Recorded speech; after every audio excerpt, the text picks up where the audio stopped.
This Thanksgiving weekend on Art in the Air, our whole program features composer, lyricist, voiceover artist, music producer, and recording artist Emily Drennan sharing her musical journey plus a deeply personal 2023 song release about the tragic death of her father, I Know Your Name. Our spotlight's on the one-man version of Dickens' A Christmas Carol with Jim LaPietra at Towle Theater running December 1st through the 10th. Express yourself through art and show the world your heart. Express yourself through art and show the world your heart. You're in the know with Esther and Larry. Art on the air today.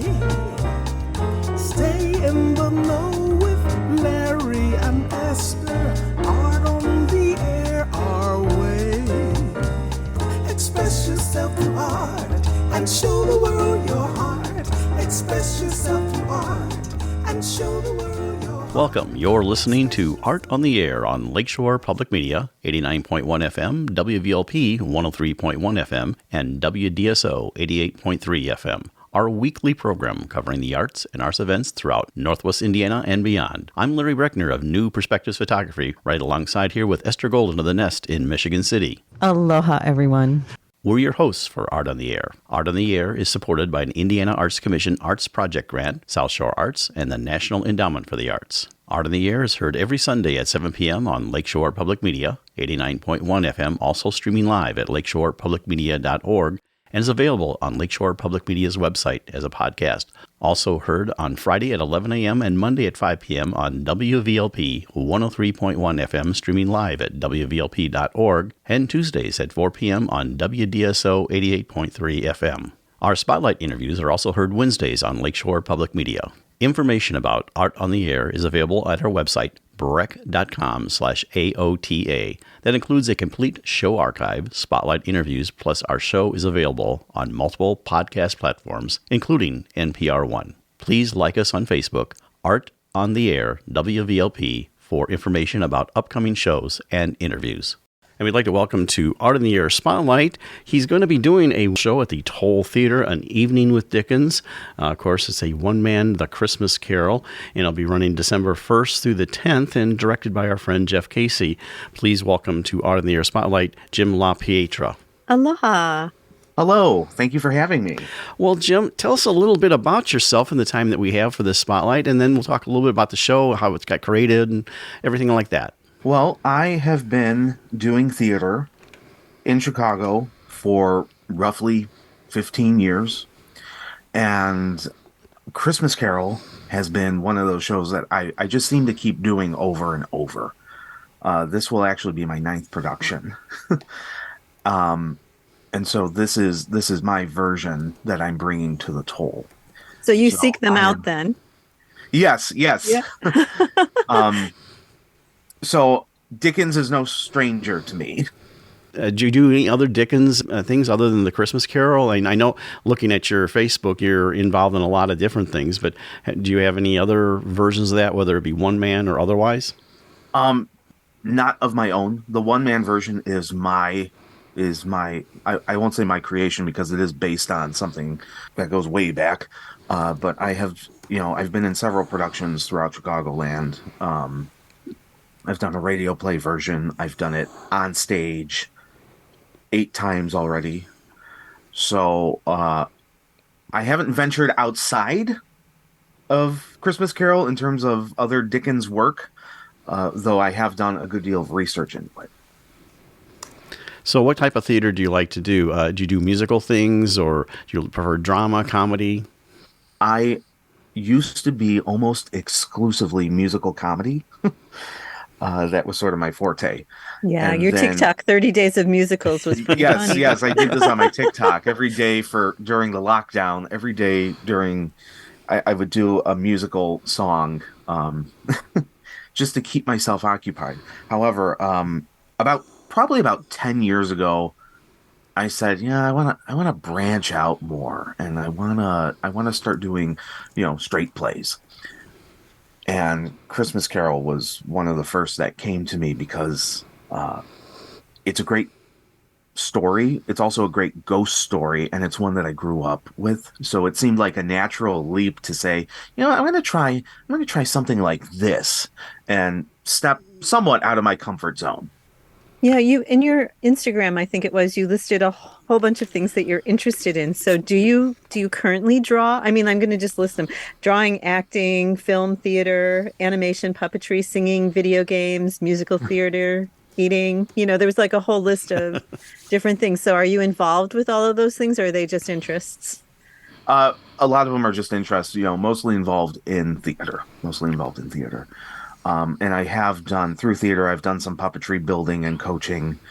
I've done a few film things as well, mostly sound based.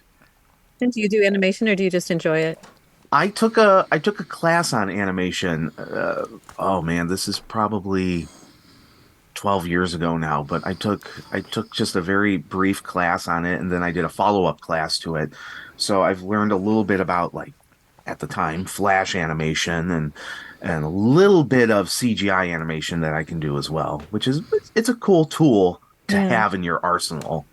I agree. Of course, Flash is all gone now, so I keep getting Right. on my computer. I have Flash, I guess, installed, and it keeps nagging me about Flash is no longer supported and everything. So that's great. When did you first put together the show? When did you kind of take it and distill it into a one-man thing? When was your first time out with it? About 8 years ago, I was involved in the town I live in. There was a holiday stroll that they do every year, and I was asked to read a storybook version of A Christmas Carol. And I did it, every 20 minutes or so. It was very short. It was like 10 minutes long. And the following year, they asked me to come back and do it again and to make it a little bit longer. So I adapted this sort of one-man version that was about 20 minutes long. And the following year, we did it again, and we made it, a little bit bigger. And now, all these years later, I'm doing it at the Towle in a full 2-act structure. It's the full story. So it's really grown exponentially from this little 10-minute segment that I did for a holiday party. So are there multiple sets for this? Do you do multiple changes, or are you in the same It attire for is, the whole production? well, I don't want to give too much away, but A because we little do have teaser. what appears to be a very simple set has we do a lot of tricks with Okay. lighting and with sound. Um, what's really interesting about this iteration is that I'm not playing all the characters. I'm playing Charles Dickens, playing all the characters. So you can imagine what that's like. Yeah. Can you give us a line? Just one line maybe from it in the voice Uh, that you use? sure, sure. This is from the opening of the show. I've endeavored in this ghostly little book to raise the ghost of an idea, which shall not put my readers out of humor with themselves, with each other, with the season, or with me. May it haunt your houses pleasantly, and no one wish to lay it. Okay, Jim, real quick, give us show times and information. An Evening with Dickens, or a one-man Christmas Carol, runs the first 2 weekends of December at the Towle Theater in Hammond. Tickets are $24. We appreciate you coming on Art of the Air Spotlight. That's Jim LaPietra, directed by Jeff Casey at the Towle Theater. Thank you so much for sharing this on Art of the Air Spotlight. Yeah. Thank you so much. Thank you for having me. And a Spotlight Extra, Michigan City's Footlight Players will present the Fred Carmichael mystery Murder on the Rerun, running December 1st through the 10th. Art on the Air Spotlight and the complete one-hour program on Lakeshore Public Media is brought to you by McCauley Real Estate in Valparaiso, Olga Patrician, Senior Broker.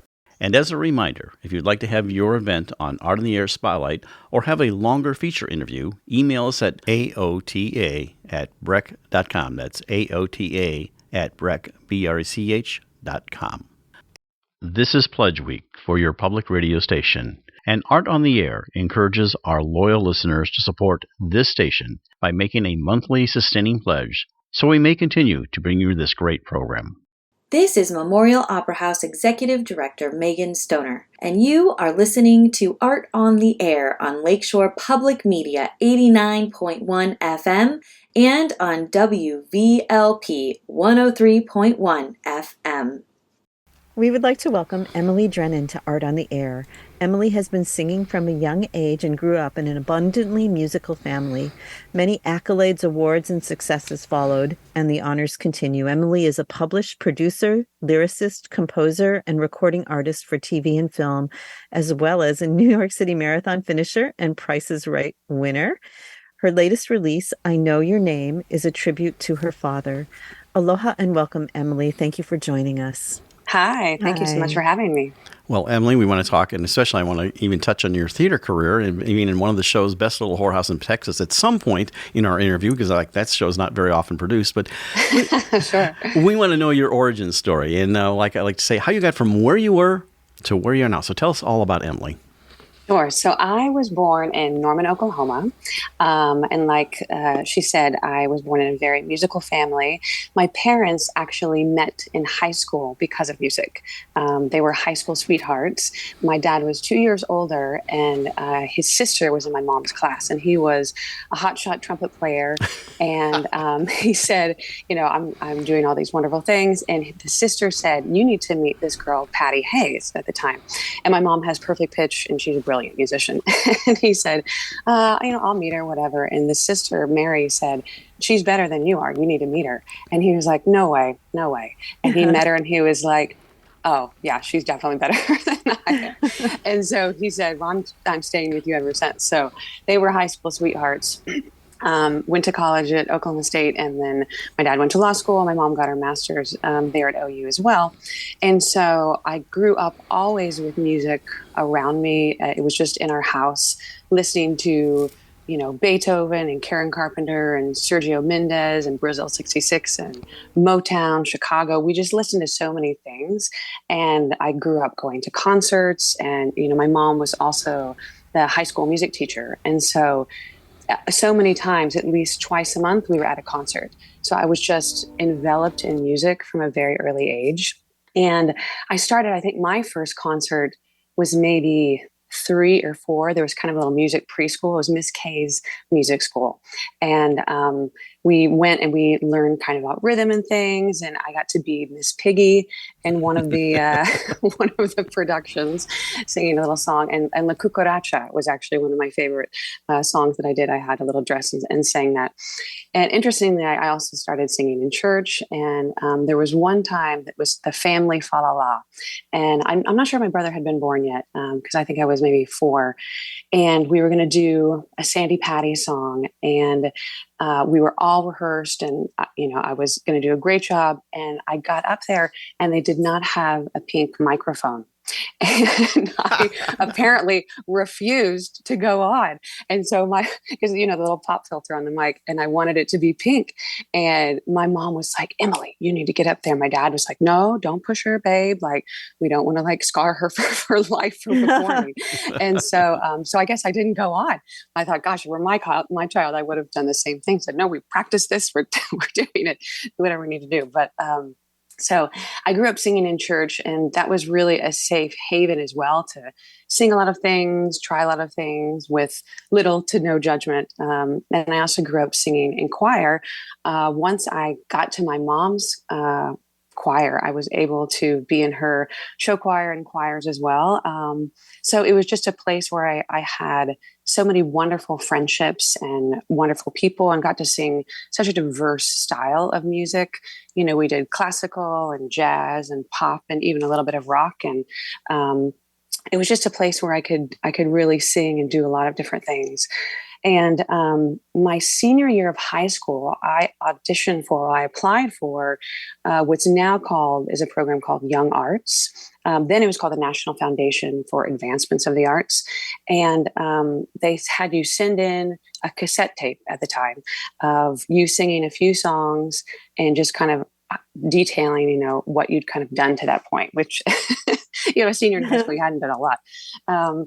And so But I were you sent it writing? in. Were you writing at that point? Did you I write was music a at that point? little bit. Yeah, I was a little bit. My mom is a composer as well. And she's had 3 million, copies of her music sold of secular and sacred music. And so I dabbled in it a little bit. I'm not sure if I had anything published at that point, like as a choral piece. But I was writing a little bit. But what I sang were just standards. Sunday Kind of Love, I know, was one of them. Orange Colored Sky was one of them. And and the reason I saw this is because in the high school counselor's guidance office, I saw a poster that just said, "Oh, if you're a singer, something apply." And I was like, "Okay, why not?" Why So not? I applied, and it was funny because I didn't think anything of it. And this package came in the mail one day, and it had all this stuff, and it said, "You won. We're inviting you to go to Florida to work for a week. We're paying for it, for a master class with all these people." And that was really an impetus for me, because it was one of 2 people in the United States that were chosen in pop vocal, which is what I did. And I think at that point there were 8,100 applicants in different disciplines, different artistic disciplines. But yeah, we got this package in the mail, and I was like, "Are you kidding? Like, what is all this?" So I ended up going and working with Bonnie Herman of Singers Unlimited and some other wonderful people. But that was really a springboard to say, "Hey, maybe I could actually consider this as a career." Because before I was like, "Oh, I know I can sing. I know it's a tough business. I want to do other things as well." And that was a light bulb that was like, "Hey, maybe I could do this." And with that, so that you have all the art scholars, and then the top level, if you are level 1 or level 2, after the week is finished, where you have kind of a performance of sorts for adjudicators. If you're level 1 or 2, you win some money and a distinction, and then you can apply to be a National Presidential Scholar in the Arts. And so I did that. I ended up being a level 1 winner, which was incredible. And it's so funny. I'll get teary thinking about it. But I found out that I was a National Presidential Scholar because my parents came in on a Saturday morning. It was the day before my birthday. And I was on the front page of the paper, and it said, "Emily Drennan is a National Presidential Scholar," which is really incredible. The first thing, of course, as a high school senior, I said was, "I can't believe they picked that picture." I was like, "Oh, come on." My parents were like, "Emily, it's 8 a.m. on a Saturday morning for a high school senior." But with that came a full scholarship to Oklahoma State University for 5 years. And it was just a springboard of a lot of wonderful things. But that's such a great memory that I have of my parents coming in, particularly my dad coming in, like, "What is this? What is this?" So yeah, it was a very special moment. So from there, I did go to Oklahoma State while I also studied at Belmont University on my breaks and things. And I went to OSU for 5 years, where I was the vocalist for the jazz band and also sang in concert chorale. So it was still getting that classical and also the jazz. And so I got to do a lot of things. And I'd sing the national anthem for sporting events, which was really funny. It's funny too, because, you, as a singer, you're always having to kind of rehearse, and there are practice rooms, but sometimes you can't go for various reasons. And when I was singing the national anthem, I was in an apartment complex where I was kind of practicing, and I didn't finish the song. And on the other side of the wall, it was like, "And the home," and I was like, "Okay, I'm good." And somebody else finished the song on the other side. And I was like, and I went even over to the door. I was like, "I'm sorry, I'm singing the national anthem for the game downstairs. I have to kind of warm up. I'll be done in just a few minutes." So was that an outside? Was that an outside or an inside? That one was an outside one. I think for that particular one, I think it was for like an OU OSU Bedlam baseball game or something. I also did it like with the Thunder. I've done the national anthem a lot of times, but that one was for a baseball game, I think, because it was in the summer. And yeah, it was like, oh gosh, I feel bad. At least it was in the middle of the day. It wasn't like I'm singing at 9 o'clock or something in AM or PM. But yeah, it was fun. But OSU really gave me a lot of wonderful opportunities to sing in a variety of ways and pursue my degrees in other things. That was something that was really important to me, to be able to get degrees in things where I could work in the business side of the music. So my first degree is economics, second degree is in Spanish, And then I have minors in finance, marketing, international business, and Latin American studies.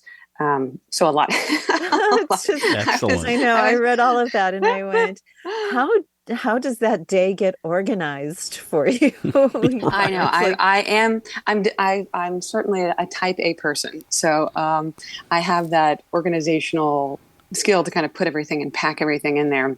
But there were times where I did actually petition the school to take more hours. I think there was one semester. I only did it once because it was a lot. But I think I did 21 hours with Wow. all the extracurricular stuff. So it was a lot. I didn't do that the freshman year. You really need to take a lot less to just get your bearings of school and just a totally different Find your way pace. of doing things. Mhm. Yeah. And that was really the advice of my dad that said, don't take too much. You want to make sure you get your GPA set and you get comfortable because there's so much newness there. And you're just trying to, you really learn who you are and who you're becoming in those years in college and who you want to be. And so that was great advice to not do too much at the beginning, and certainly towards the end, it was a lot. So Emily, was your father also a singer, and did you also pick up instruments as well as singing? So I played the piano starting, gosh, I would say maybe at age 6 or 7. And so my dad was not a singer. He would definitely say, nope, I'm not a singer. It was funny sometimes if we'd sing something in church, I would get the giggles because I'd listen to him and I'd say, no, like you need to change your larynx a little bit and open your vowel. And my mom was definitely the singer. She has perfect pitch and she has a fantastic style vocally. So I got the vocal singing, gene from her, but my dad played euphonium, baritone, piano, and they actually put themselves through college at OSU playing in bands and not only the marching band there, but they had a side gig as the Jim Drennan Quartet and the Chip Cooper Quartet. It depended who booked it, the drummer, which is who his best friend, or my dad booked it. They changed the name of the group along the way. It's very clever. And I was, right? And so they made quite a bit of money in college just playing at various events and things. And so we knew I'd do piano, and I wanted to do piano because then you could just read music and know how to do that. So I stuck with piano along the way. My brother played saxophone, as my mom did too, and was in band, and he was an all-state sax player. And he didn't do the singing route. He was like, Emily's got that covered. I don't want to, because everybody, oh, do you sing as well? And I think he's a good singer, but I think he got tired of answering that question. So we all kind of had our little niche here and there to do various different things. We never really performed all together, aside from a few times my mom, my brother, and I did a few times, which my dad was in heaven for that. Every year at Christmas, because it was a Christmas tune, he would bring that up. Do you remember when you guys sang this all together? And my brother rolls his eyes. Oh, yes, I would. I remember the 12th time you told me. So what about your children? Do they favor singing or instruments? It's so interesting. So Jameson just turned 5 and Graham is 2. And it's interesting to see how their pitch develops and rhythm develops at this age too. Jameson has an amazing memory for lyrics and for just picking out different styles of music. We actually took a video of him when he was 2 where we kind of did a drop the needle, and he could name 30 different songs that we had played over the course of a few months. But he'd play 2 measures. Oh, that's Elton John. Oh, that's Jean Baptiste. Oh, that's Beethoven, Taylor Swift. And barely he could even speak, but he could figure out who these artists are. So that's really kind of his gift. He really is starting to like the piano as well. Even my husband was saying this morning, we have a piano that used to be my office that is his bedroom. That in New York, you got to do what you have to do. So he has a full, real piano in there. So he was kind of playing and opens up like a little board book and just kind of sings the lyrics to that and plays the piano and stuff. Graham loves to sing. He will sing all day. Even when I wake up first thing in the morning, it's generally because Graham is singing, not my alarm. So he's just in his crib singing things. And so he, sweet. Yeah, it's very sweet. His little voice, and he has these little songs, and and he has actually really great pitch. And he has great rhythm too. If we want him to do something, we actually say, okay, if you do this, then you can play the drums. And we have some drumsticks, and he plays the drums. So I don't know if that's a blessing or a curse that he has good rhythm, because that means a lifetime. It's Of a wonderful. household. Percussion is wonderful. Yeah. So he's great as long as we maybe move to a larger apartment and have some sound shields or something. I always used to tease percussionists, notes, we don't need no stinking notes. And Right. you look back in band or orchestras and you look back there and says, these guys are just making it up back there. They're not following anything. Oh, I know. But I mean, my parents and my husband as well. My husband was a saxophonist at Notre Dame playing in the marching band. So I'm hopeful that they'll either be in choir or orchestra or band or a combination thereof. Because music is just so, even if it's not a profession, it's so important just for the mind. And I mean, it's so mathematical too. You just learn. Yeah, it's just the arts and music. General.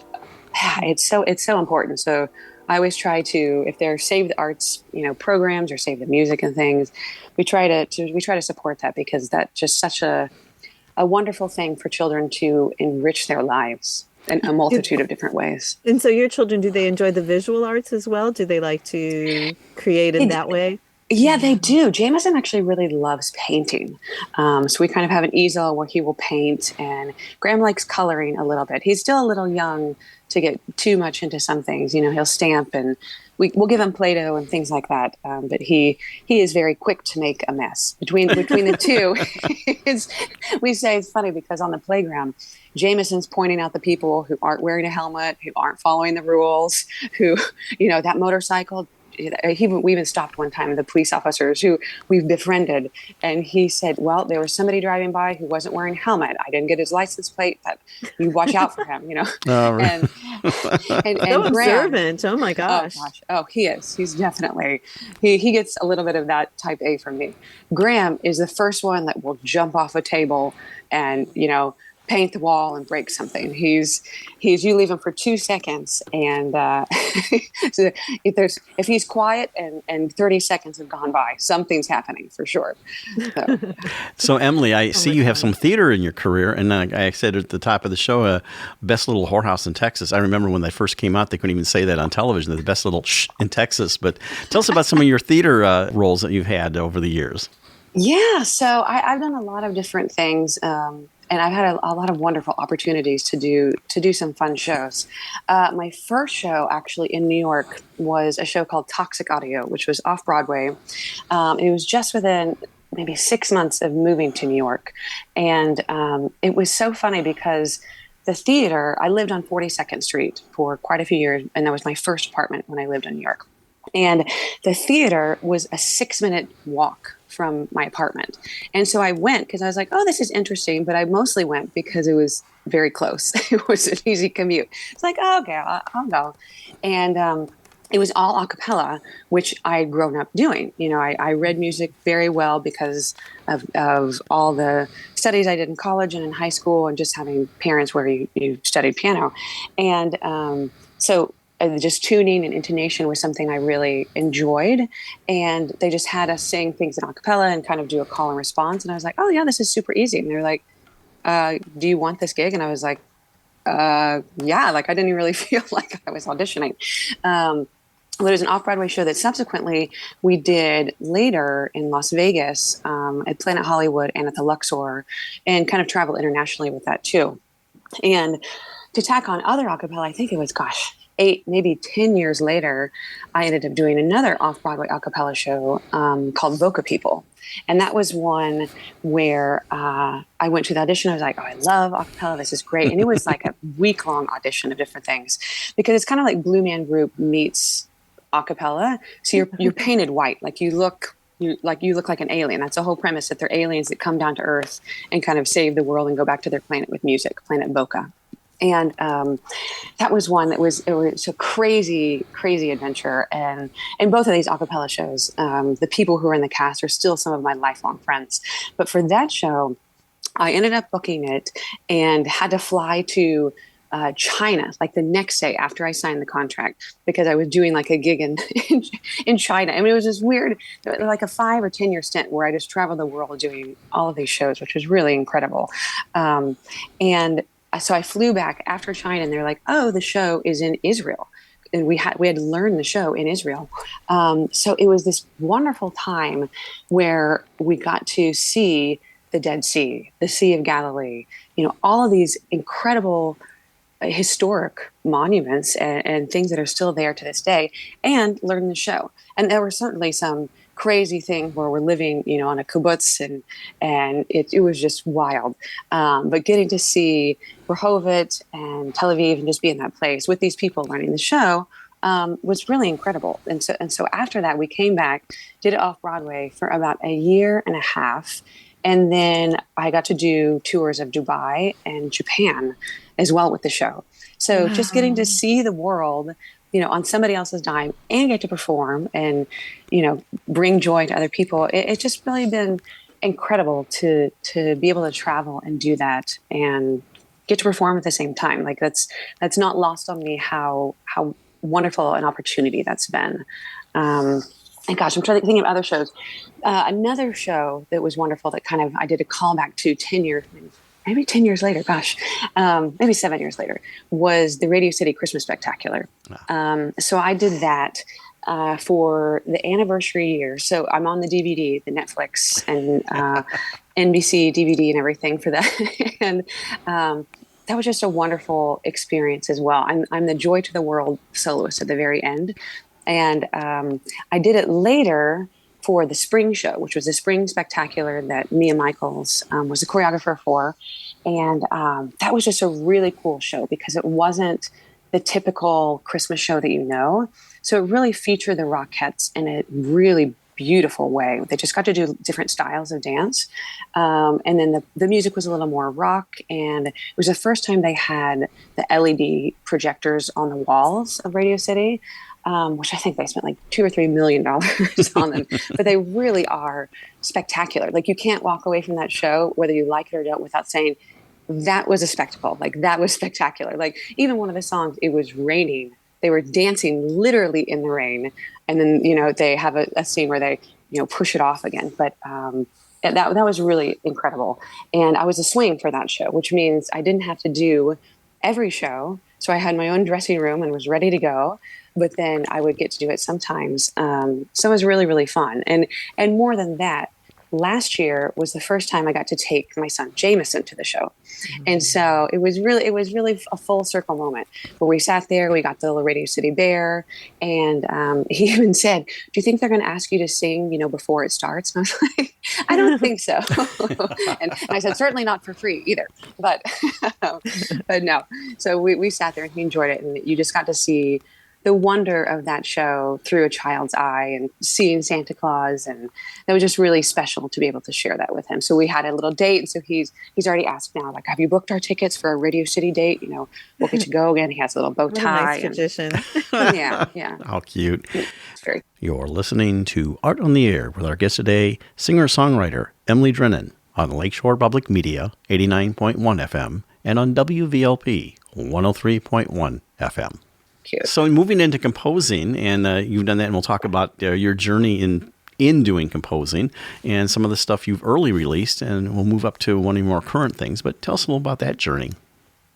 Yeah, so I really started composing with my mom. Since she was kind of already in that world, I started writing lyrics for her. And I started originally with just children's music. She's always been able to play anything in any key at any moment. She's one of those people that you're like, oh, how do you even do that? And it's just easy for her. She doesn't even think about it. But lyrics were something that were much easier for me, and just rhyming things. And she always didn't want to do the lyrics. She said, I don't want it. And I said, well, let me try. And so we published, I don't know, maybe 10 together doing that for some children's songs. And then I started doing lyrics for some of her other sacred and secular work as well.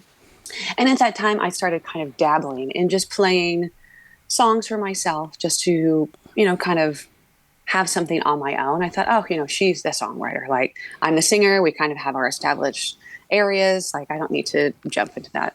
But I thought that, I kept getting kind of melodies and things. And so I would just tape them. And I still do that now. If I get a melody, I just sing into my voice memo, or a lyric, I'll kind of write it down at any point. And I kind of made a deal with myself that if I have any lyric or melody that comes to mind, I have to write it down instead of saying, I'll remember it later, or, I don't like it. I'm not going to, I say, nope, I write it down. If I don't ever get to it again, that's fine.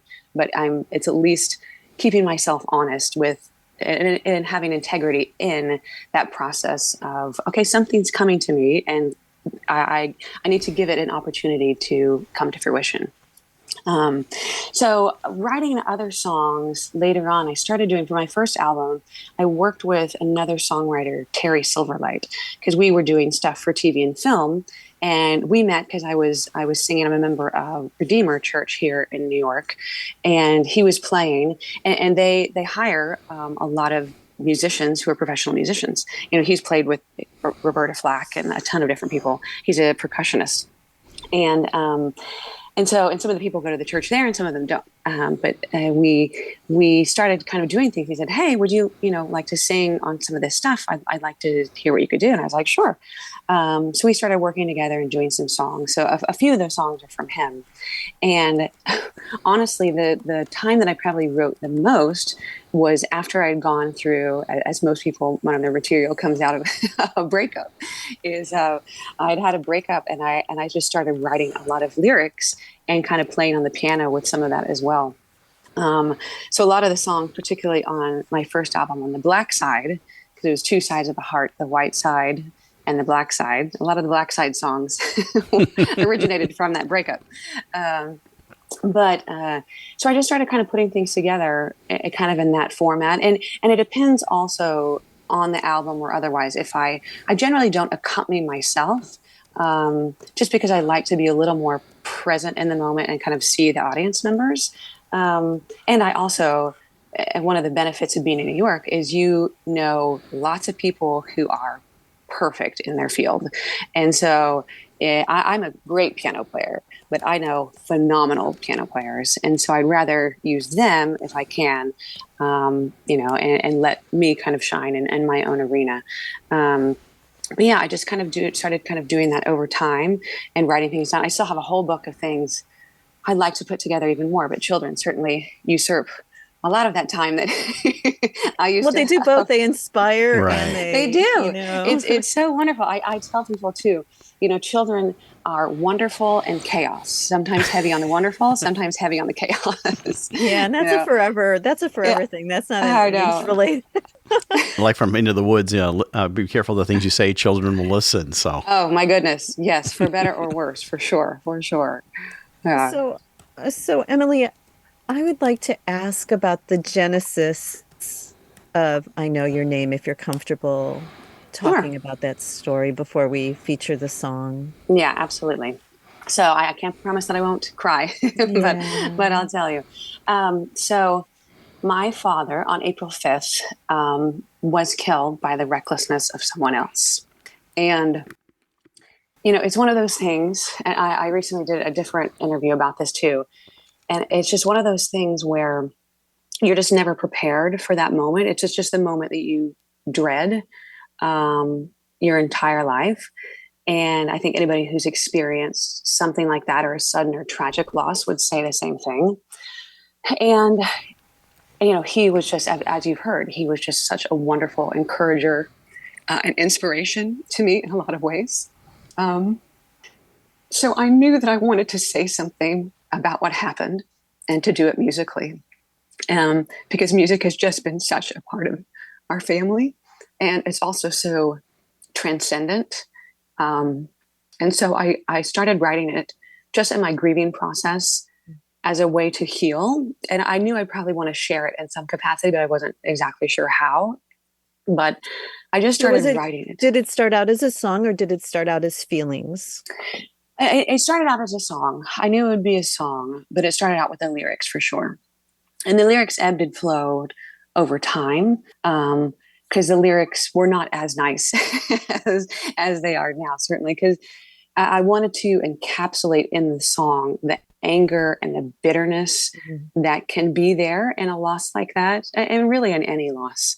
And it's always there with grief, but also the love and the hope that is also there, and particularly in that relationship that I had with my dad.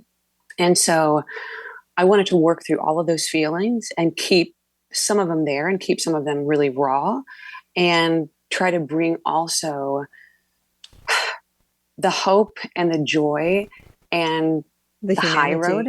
Yeah. I mean, that's exactly what my dad taught me to do. is to be the bigger person, to take the high road, and to continue putting one foot in front of the other.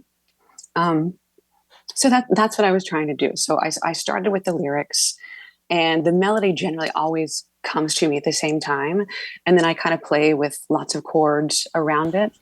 And it kind of just grew from there. I knew, since the first and the second verse are completely juxtaposed, yet parallel. So the first verse is about the man who killed my father, and the second verse is about my father.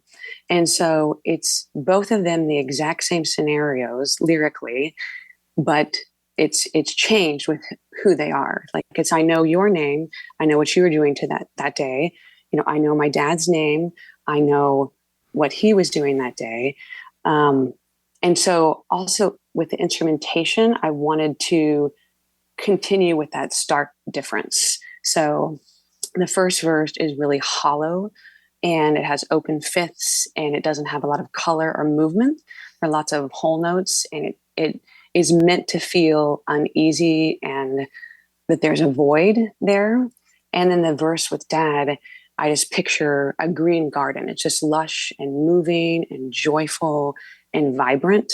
There are lots of, there's harmony, there are thirds, there are eighth notes, there are strings, there's just more.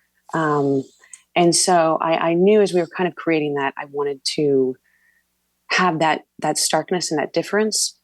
And I brought in my husband too. My husband's a producer as well. We own a company, Rock City Music, that produces albums and symphony shows around the country too. And I brought him in, and also two other arrangers, just so I could bounce their ideas off of it and kind of get their thoughts as well. Because it's always, even if you have something amazing, it can always be better or perfected with other people taking a look at it. And so they were gracious enough to be a part of that too. And Rachel's a phenomenal piano player who lives in New York, and I've worked with her, and the style that she does is really what I wanted. So I knew if she would have me, I wanted her to play. There were plenty of times she's like, "Why don't you just play?" And I said, "Nope, you're much better than I am. I want you to do it." And Adrian Mann, who's done several string arrangements for us, he's with the Fort Wayne Philharmonic, actually.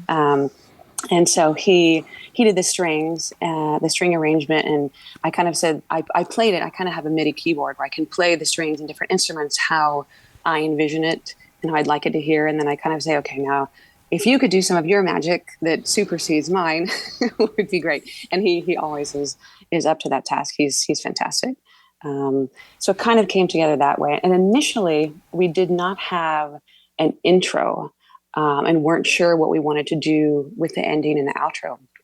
And as we kind of played along with it, we decided at the beginning we wanted those first four chords to have that same kind of intro, almost like an introduction to what we're going to talk about. So it has some thirds in it, but it has that openness and a little bit of that void and that grief already in the tension that's there.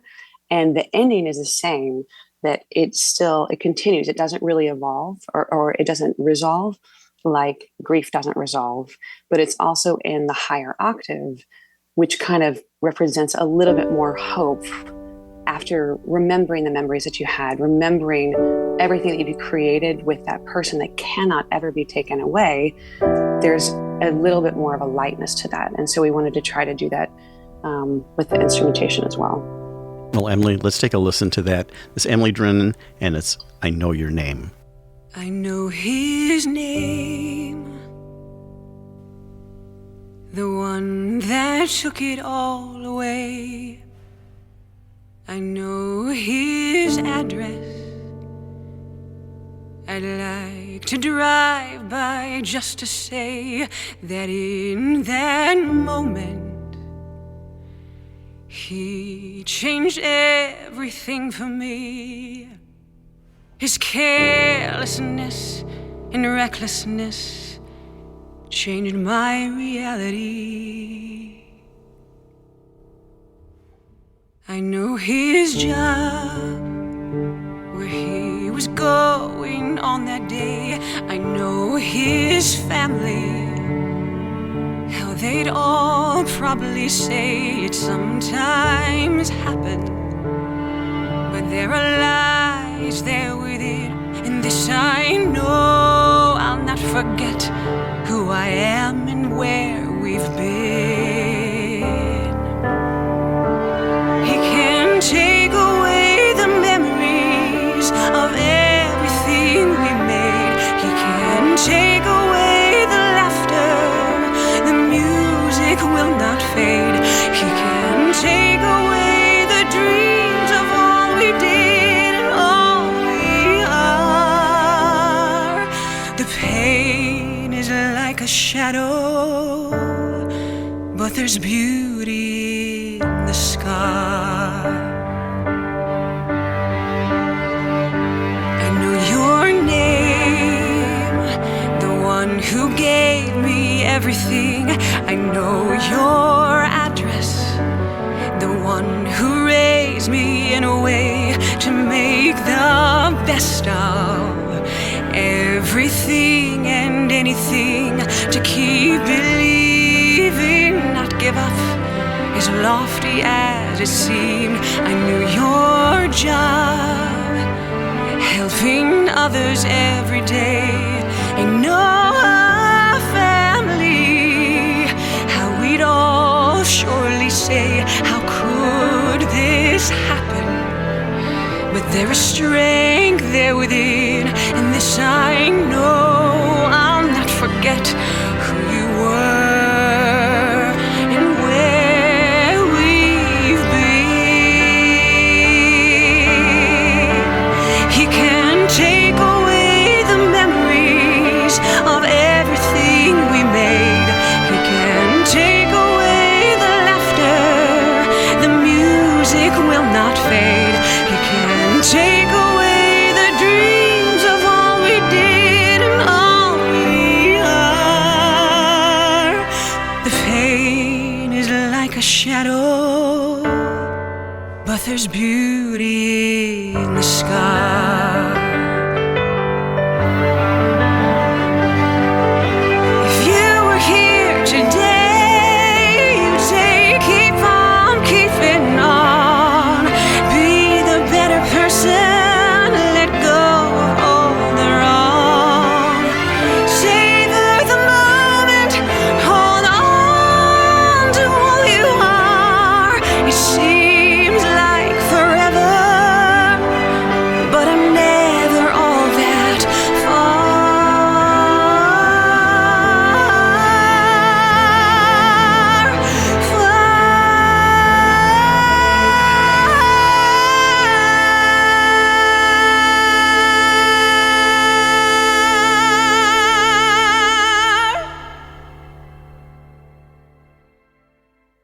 because we still have the memories of everything we made.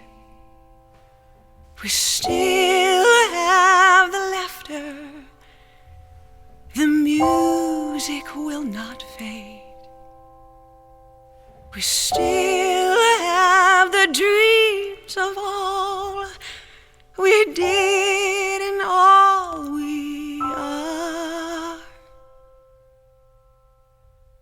The pain is like my shadow,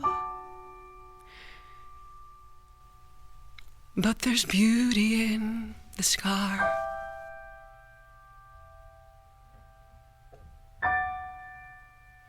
Forever beauty in that scar.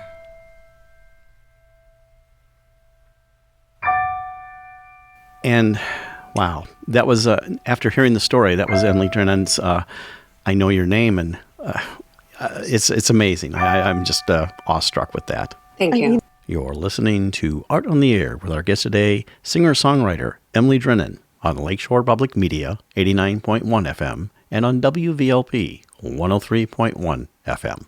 Now, I know you explained the ending part, and yes, musically I can hear it, but those last words of yours, I mean, that's where, for me, that's where, like, it was like the ultimate in devastation. That last, I mean, Yeah, it was really important for me to keep that section raw and genuine and honest. So, I mean, I'm crying through those last few phrases. Yeah, you can hear it.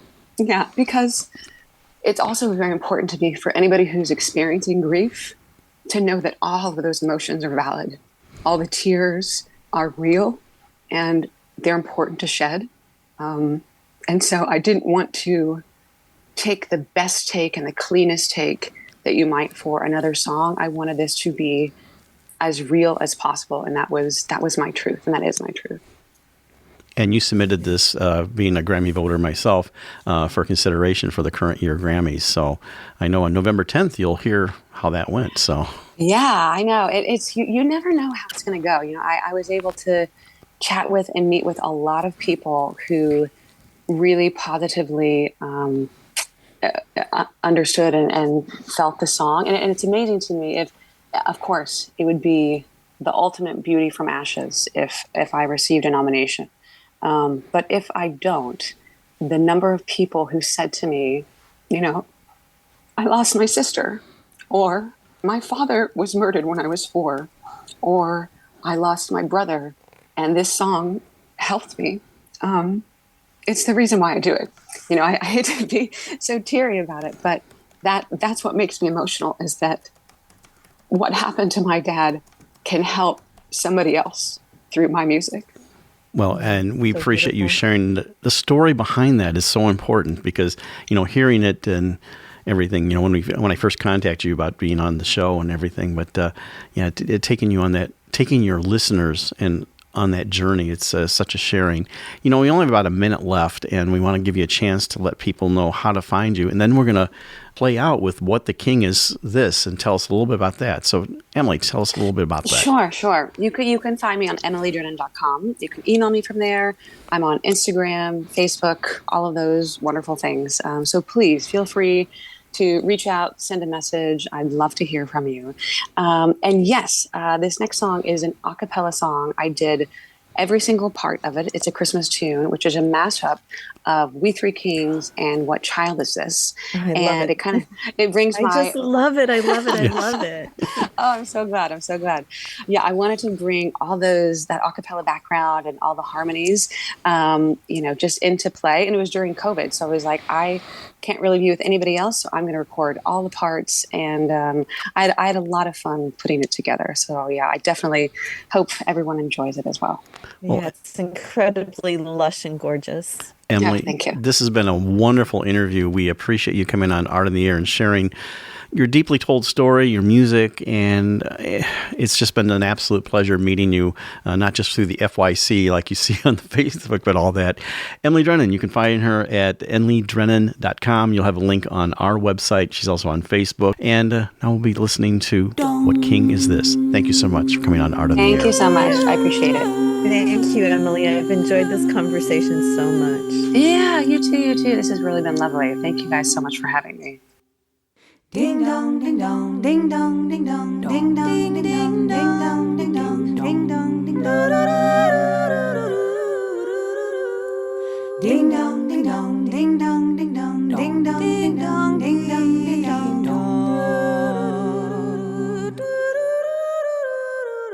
we three kings of Orient, bearing gifts we traverse afar.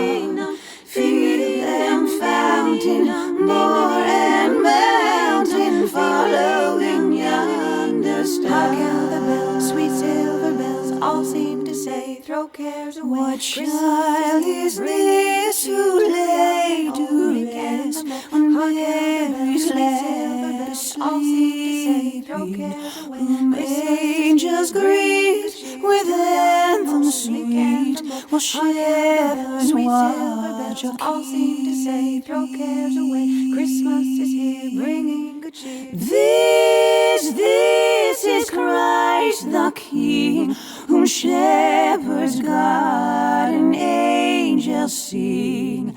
Haste, haste to bring him, Lord, the babe, the Son of Mary.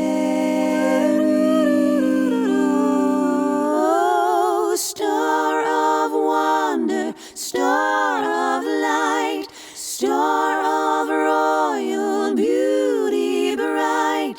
Westward leading, still proceeding, guide us to thy perfect love.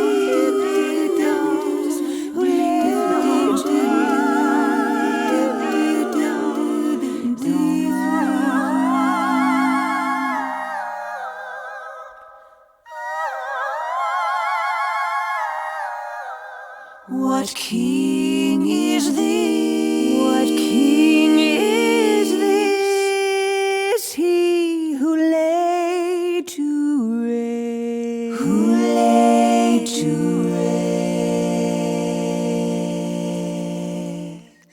Dong.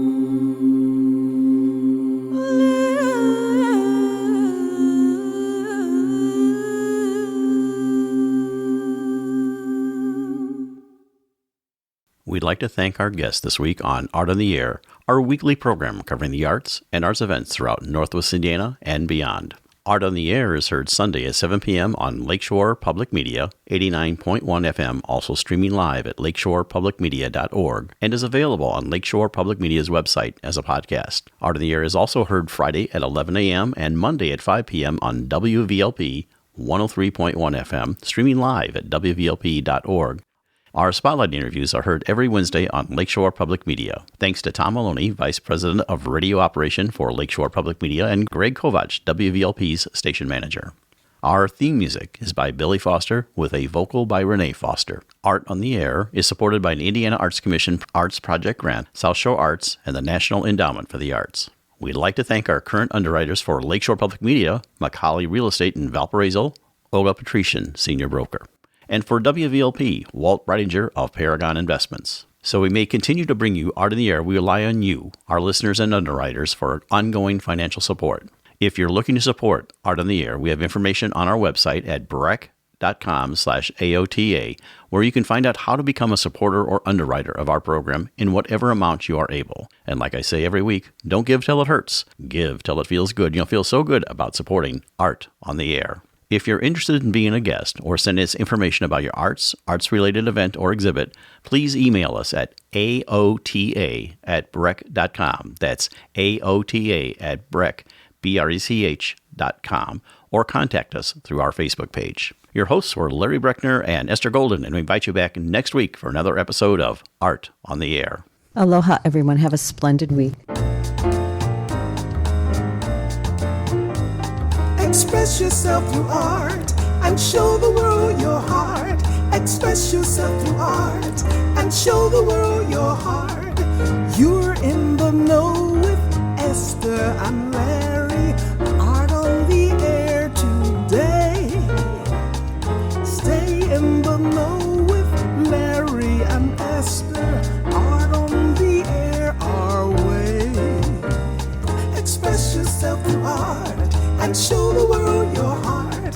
Express yourself through art and show the world